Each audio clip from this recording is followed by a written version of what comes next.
Tottenham, Tottenham till I die. Raise the banner, let it fly high through the rain, through the fire. This is my club, my only desire.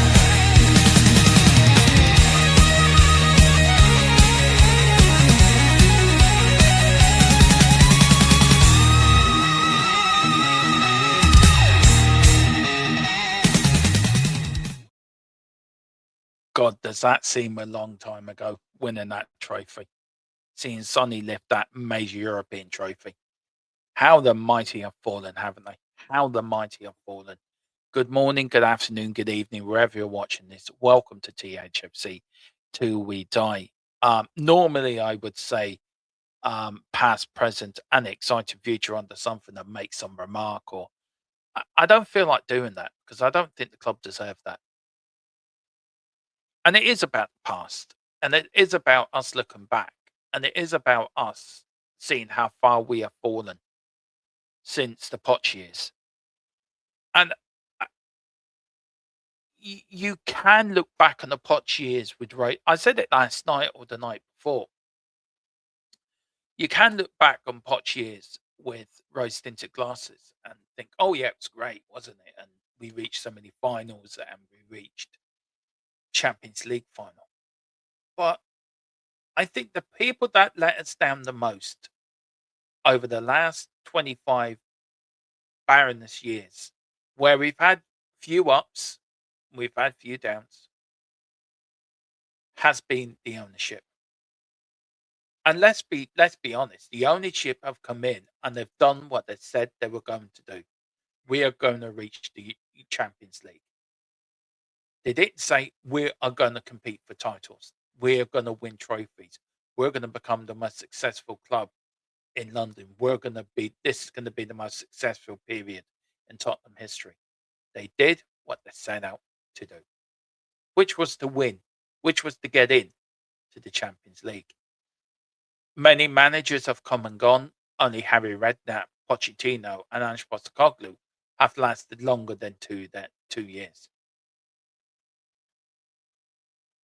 But it's the Poch years I want to talk about, and the aftermath of the Poch years and the decline from Pochettino down to today, Igor Tudor leaving his position as interim manager of Tottenham Hotspur Football Club, and where this has left us as a football club. If you go back all them years to 2019, when the night, it was around midnight, wasn't it? That we sat Pochettino. I was on my way up to, it was 6 o'clock in the morning. I was getting a bus up to Dublin to hospital for an appointment. And I remember looking on my phone in disbelief. It was a bit before I started this channel. And I was looking to it in disbelief that we've signed Jose Mourinho as manager of our football club. Wow. Sort of mesmerized by what was happening, mesmerized by the one Jose Mourinho, the chosen one, had chosen us to become our manager. And where there was a bit of sadness that Pochettino had left, and we all got used to having Poch around, and it was a bit of a culture shock to us when he was sacked, but half the fan base were asking for it. Results weren't great. We were slipping in the league, and everyone was playing Pochettino. But I want to put a bit of context onto that. Should we at that time have blamed Pochettino? And the answer to that is possibly no. It was the ownership that should have been blamed. They're the ones that should be blamed for the decline in Tottenham Hotspur. Yes, we have spent so much money on transfers. Yes, I think we spent nearly £1 billion on transfers. But what did we spend it on? We didn't spend it on quality players. We misspent most of it. And yes, there was a few gems in there we did buy over the years. But it was nothing like the Poch side put together. Nothing like the Dele Allis for 5 million, or the Christian Eriksen's, or Harry Kane coming through the ranks, or buying Hugo Lloris, or getting Sonny in, or getting Jan and Toby in, and coming in Carl Walker and Danny Rose, Don Bele. And players like that made that team so good to watch that for a few seasons we were competing, we were challenging, we were s- we were to dare us to do, we were daring to dream. And all that came crashing down in the Champions League final defeat against Liverpool. And from that day onwards, it's been a downward spiral from where we were then. Yes, there's been a few ups and downs. Yes, qualifying for the Champions League, beating Arsenal was probably a highlight during them years, probably under Conte. Reaching the League Cup final under Jose Mourinho, but suddenly Jose got the sack 6 days before that final. But there's also been a lot of frustrations and a lot of downs. Trying to join the Super League. I mean, what were they thinking? Not spending 3 years in a row on players. What were they thinking? Sitting on their laurels, not competing, just sitting on it, just thinking, do you know what? We're okay where we are. We're building this new fantastic new stadium. We're building the best training facilities, the best stadium in the world. And they built the training facilities. They didn't build them for the players. They didn't build the stadium for us. They built the stadium to divide us. And what I mean by that is they didn't keep everyone together. I haven't been a season ticket holder in a long time. Um, but for the people I talk to, that season tickets used to sit next to each other. The shelf used to sit all together. People used to sit. People knew who they were sitting next to every summer, every season. It was Bill and Tom and John. Oh, guys, together for years. Now suddenly they're put in different parts of the stadium. That wasn't taken into consideration when they built the stadium. It was all done to make a profit. It was all done to maximize the ability to earn more money. Now, I've got no problem with trying to make money from a stadium that sits empty half a year. It's played in for so many games a season, and then FA Cup games and European games or whatever, and then that's it. It sits empty. Nothing's happening. So doing concerts or boxing and go kart to bring some extra revenue into the club to pay towards transfers or to pay towards getting new players. Okay, I accept that. But this money wasn't going towards where it was supposed to be going. It was going towards other projects. It was going towards ENIC's portfolio of building a hotel, which is being going to be built outside the south stand, into projects that they were doing. Only small amount, I think, went to the footballing side. And I'm not a financial whiz kid, right? I am not financial savvy at all. I'm quite thick. I left school with no education. So me talking about finances is like Charlie Chaplin asking the Smurfs, how do I make Smurf juice? Or do you know what I mean? You get my point. You get my point. But I just feel that this ownership has failed the football club massively. And we've got, as a club, we've got a rich history, a history we should be proud of. I always say it, a history that first team to win the FA Cup as a non-league side, first team to do the double last century, first team to win back-to-back FA Cups, not once but twice, first British side to win a European trophy, first British side to win 2 European trophies, 2 different European competitions. 8 times FA Cup winners, 4 times League Cup winners, 3 times UEFA Europa League winners. Um, won the league twice, 50-51, 60-61. 60-61 this year we won the double. Bill Nicholson, probably the greatest manager Tottenham have ever had.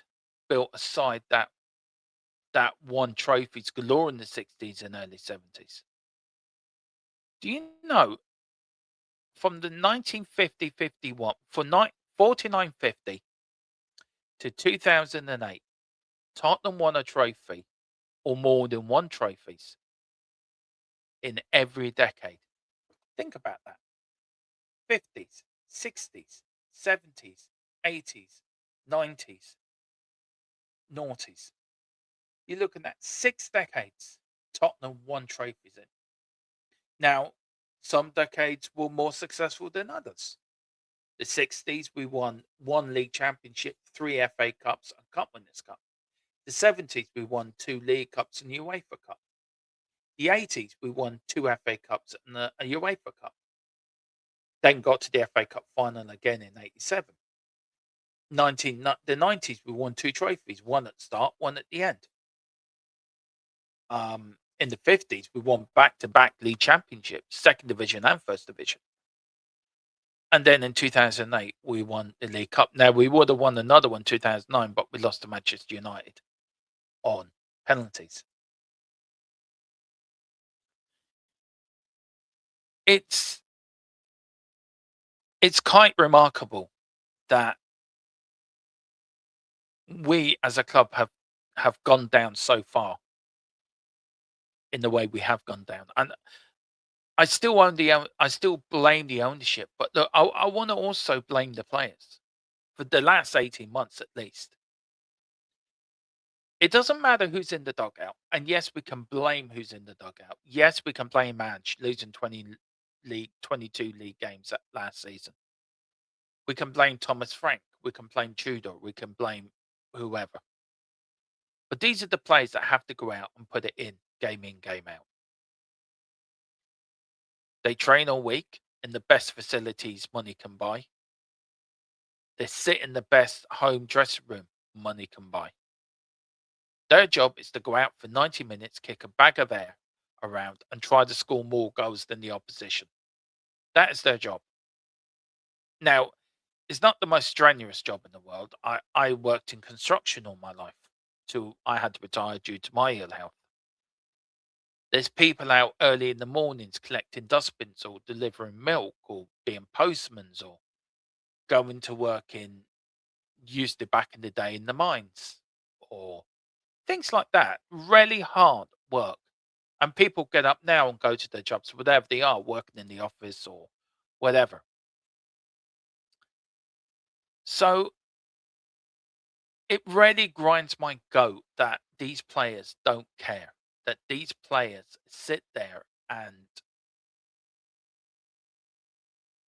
take it easy, that it's okay. And it's like ENIC and are rewarding failure. And that's what it is. They are rewarding failure because we are failing. We're failing as a football club. A football club is made to be successful. You're supposed to go out and compete. Now, not every team has a divine right to win a trophy or to be successful, but it does have a divine right to compete and to be there and to compete for trophies, compete for European places. Bill Nick said, Europe without Tottenham is nothing. He knew what it meant to compete. He knew what it meant that Tottenham had to be in Europe because that was to sit on the top of the stage because that is what this club deserved. And the thing that gets me the most is that Tottenham have strangled our past. They've silenced our past, our history. They've strangled it. They've hidden it. They've buried it. And all that's left now are memories of an ENIC dynasty that I wish they never bought the football club. We all came together to drive Alan Sugar out because we thought he wasn't the man to take us forward. But we sort of went from the frying pan into the fryer. Unless we wind back to the start of the 90s, there was nearly not a football club to support. And you can say what you want about Terry Venables about his dodgy dealings or whatever he got up to. You can say what you want about Alan Sugar. Should he have got involved in him in the first place? I'm sure plenty of you in the comments will say he didn't or he shouldn't have done. But they saved our football club. It doesn't matter where Terry Venables got the money. He was still trying to put the football club at heart. He had it in his right place. He's still a manager, and I think he's still the only Tottenham manager, apart from Bill Nick, to win a trophy as a player and win a trophy as a manager. Bill Nick won the 49-50 and 50-51 league championships as a player, and he won the league championship as a manager. Terry Venables won the FA Cup in '67 as a player and won the FA Cup in '91 as a manager. I just feel that this club and these players don't care. And that's my main sort of topic for this video. They don't care. Could you imagine Graham Roberts not caring? Could you imagine, I don't know, Danny Blanchflower not caring? Could you imagine um, Paul Miller or Gary Mabbott or Paul Gascoigne or Chris Waddle or Glenn Hoddle or Ginola, Les Ferdinand, Tim Sherwood, many players that have gone on and wore the lily and white shirt. Can you imagine them not caring? Of course they all cared. But this group of players, these group of players that won the Europa League last season, that were they for the last 18 months, they don't care. They've got the attitude, rightly or wrongly, of it's okay. We get moved if we go down. Or doesn't matter, I'm going down the international break. I don't care. And our captain, where is he? Where is he leading by example? Where is he guiding the troops out of this dire? Where is he leading from the front? Lads, follow me. I will shield you. I will bring you to success. We will get out of this. And there's none of that. And tonight, Tottenham are looking for their third manager of the season. Who's it going to be? Is it going to be Tim Sherwood? Is it going to be Harry Redknapp? Is it going to be Glenn Hoddle? Is it going to be Chris Hughton? Is it going to be De Zerbi? Is it going to be Pochettino? Are Tottenham going to pull a rabbit out of the hat and say, look, here's Ben Davies as manager? If that happens, then I'm just going to throw my hands in the air and say, right, lads, get on with it. But there's one people that won't go away and that will still support this football club, whatever it is. And it's us, the fans. So whatever you think, however you support this football club, it's time for us to come together. It's time for us to let these owners know what we really think of them. And it's time to protest. It's time to get together. Look, I get it. We're in a relegation fight. Protesting is not the right thing to do at the time. But can we not do both?